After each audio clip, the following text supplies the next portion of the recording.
Alors, nous recevons notre panel de stratèges. Vous les connaissez, Christine Saint-Pierre, Gilles Duceppe, évidemment. Et avec nous au studio aujourd'hui, Farouk Karim et Rodolphe Usiney. Alors, bonjour et bonsoir à vous quatre. Bonsoir. Bonsoir. Évidemment, on va parler de stratégie de campagne. C'est l'inévitable aujourd'hui. Commençons avec ça. Le chef conservateur Pierre Poilievre veut ressusciter, entre autres, dans tous ses projets, le projet de gaz liquéfié GNL Québec. Alors, est-ce qu'il va réussir à convaincre les Québécois avec ça? Je commence avec vous, Gilles.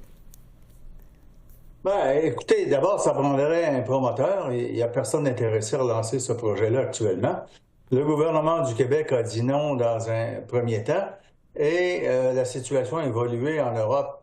Ils ont déjà trouvé des façons d'avoir du gaz naturel. Pas pleinement, mais le projet ne fonctionnerait que dans 10 ans. Et 10 ans, imaginez quelle sera la situation dans 10 ans, on ne le sait trop. Or, je pense qu'il y a la question de l'acceptabilité sociale, la question de savoir s'il y a un promoteur d'intéressé, et en vertu de cela, le Québec fera un BAP, bien sûr, si jamais le projet est relancé. Et il faut toujours, je pense, suivre les indications que le BAP recommande. Christine, est-ce que c'est quelque chose qui fait vibrer les Québécois, ça? Je pense que dans le contexte actuel de ce qu'il se passe avec notre voisin américain, je pense que l'opinion des Québécois va changer. D'ailleurs, M. Legault, a déjà ouvert la porte.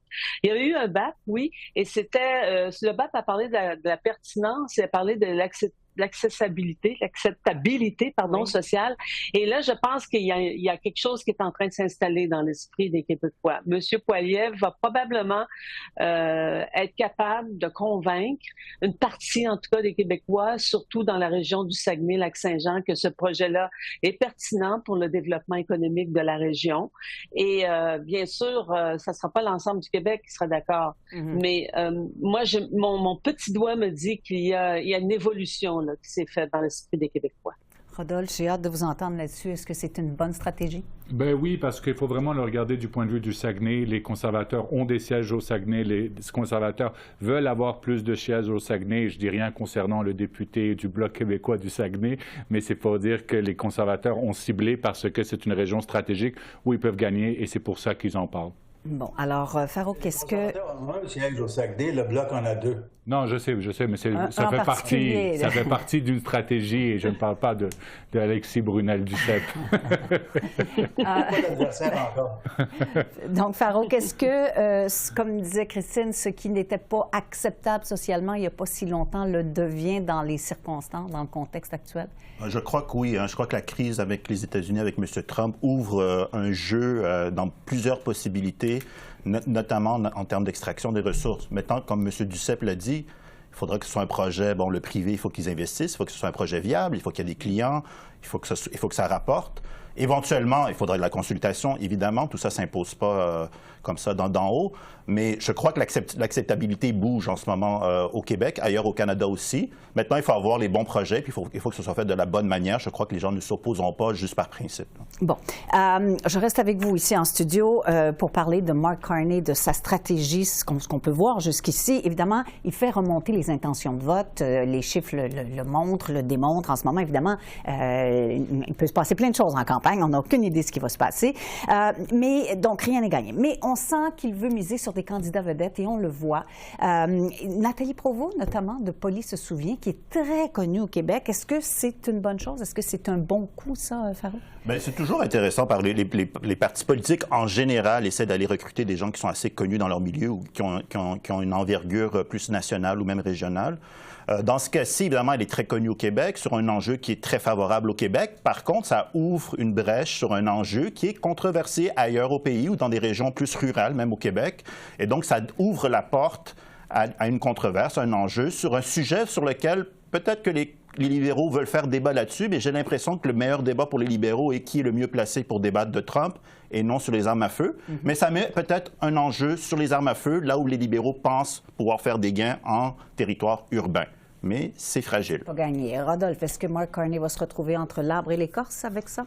Non, je pense que plus ça fait partie d'une stratégie qui veut montrer des nouveaux visages. Ils ont besoin de se renouveler. Les attaques des conservateurs, c'est que c'est la même équipe. Donc, c'est pour ça qu'ils essayent, par exemple, d'avoir cherché Carlos Letao, l'ancien ministre libéral, et de montrer des candidats pour montrer qu'il y a une nouvelle équipe autour de lui et que ce n'est pas le même gouvernement qui est en train de revenir, ce que les conservateurs ciblent.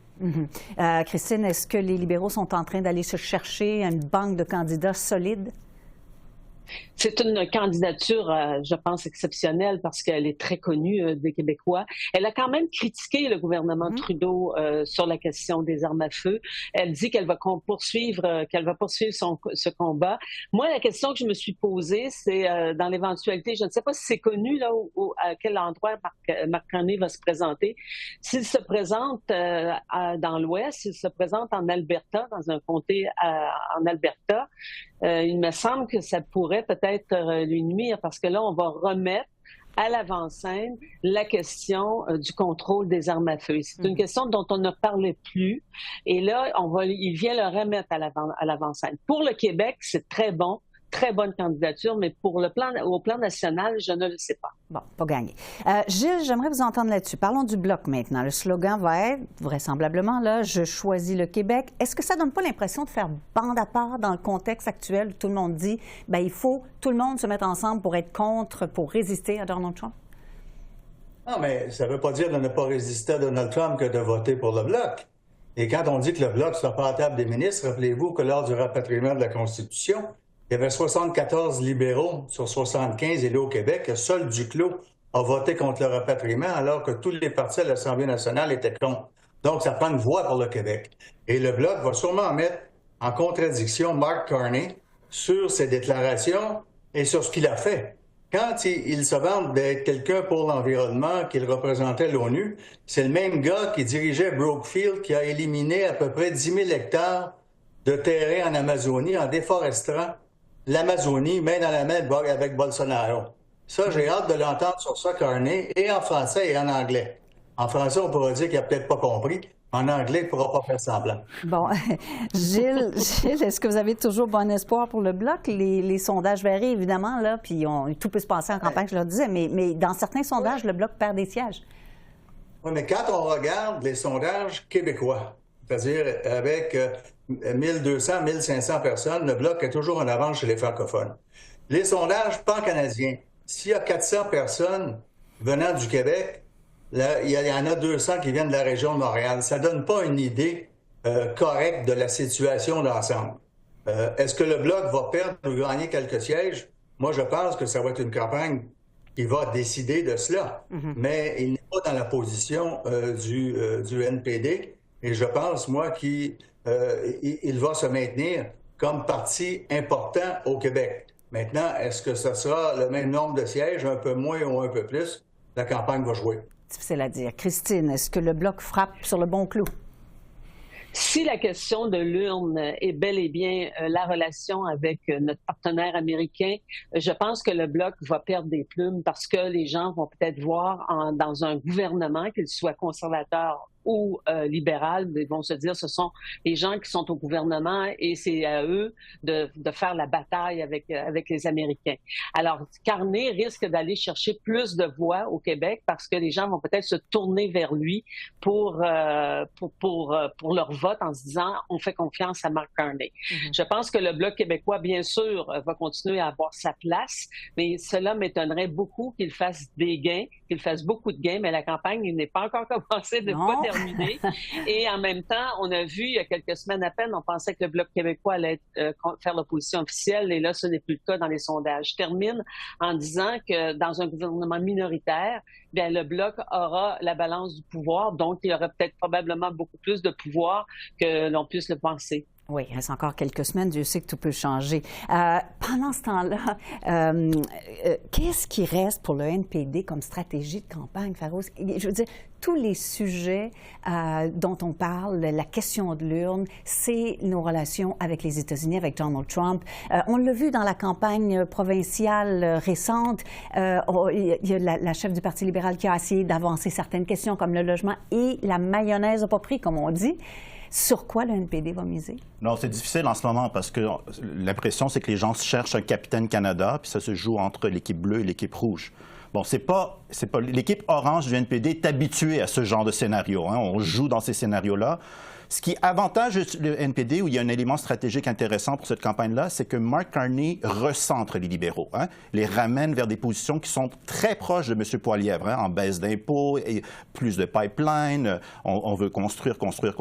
Et donc, ça fait et les baisses d'impôts pour les millionnaires aussi. Et donc, ça laisse un espace pour le NPD qui, je crois, va prendre cet espace-là, mais ça va prendre une dégringolade des libéraux à un moment donné dans la campagne pour que le NPD augmente. Mais pendant ce temps-là, il faut qu'ils fassent leur campagne et ultimement, leur campagne, c'est qui voulez-vous qui vous défende? Qui va défendre les travailleurs devant cette crise-là? C'est un terreau fertile pour eux, mais il faudra que les libéraux dégringolent à un moment donné. Oui.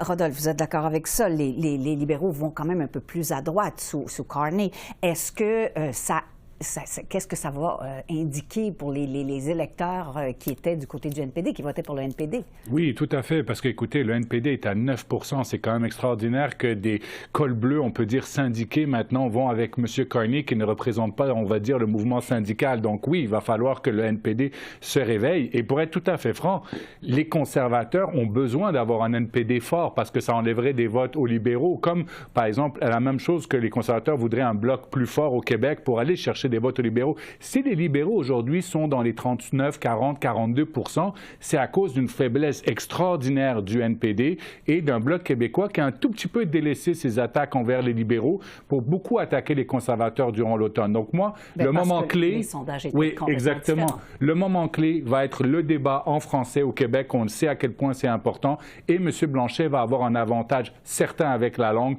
par rapport à M. Carney. Donc, ça peut beaucoup changer après les débats en français. Un avantage, oui, sans doute, mais est-ce qu'il va être de bon ton pour les chefs de se montrer très agressifs dans le contexte actuellement? Rapidement là-dessus. Bien, il faut que le premier ministre soit testé. C'est exceptionnel de voir un premier ministre comme ça qui est devenu premier ministre sans jamais être testé par le feu. On l'a vu, les débats pendant la course à chefferie n'étaient pas des vrais débats. Il faut qu'il soit testé en débat. Rapidement, Farouk, est-ce que c'est de bon ton d'être agressif en ce moment? Bien, ça sert à ça une campagne électorale. Hein. On a dit que c'est Churchill qui disait que la démocratie, c'est la façon civilisée de faire la guerre. Donc, c'est ça. Fait qu'on va se colbater à coups d'arguments. Et c'est de bonne guerre. Rodolphe a raison. M. Carney est la grande inconnue de cette campagne électorale. Très rapidement, Christine et Gilles, je commence par vous, Christine. Alors, est-ce que les chefs vont devoir adoucir leur ton ou vraiment y aller à fond la caisse, comme on dit? Ça m'étonnerait beaucoup, quoique M. Poilievre va peut-être être obligé de démontrer un petit côté un petit peu plus givré, mais je pense que la bataille va être féroce. Puis Mark Carney, bien, il s'engage vraiment dans quelque chose qu'il va peut-être probablement trouver excessivement difficile et cruel. Gilles, il vous reste les 30 dernières secondes. À vous le mot de la fin. Je vous dirais, moi, j'ai fait 17 débats des chefs. J'aimais mieux ceux en anglais parce que je les comprenais. Mais cela étant dit, il y a moyen de mettre quelqu'un en contradiction sans être agressif. Et je pense que Carney, dans cela, va l'arracher parce que entre ce qu'il dit et ce qu'il a fait, il y a une distance énorme. Merci à vous quatre. Merci beaucoup. Bonne campagne. Au revoir.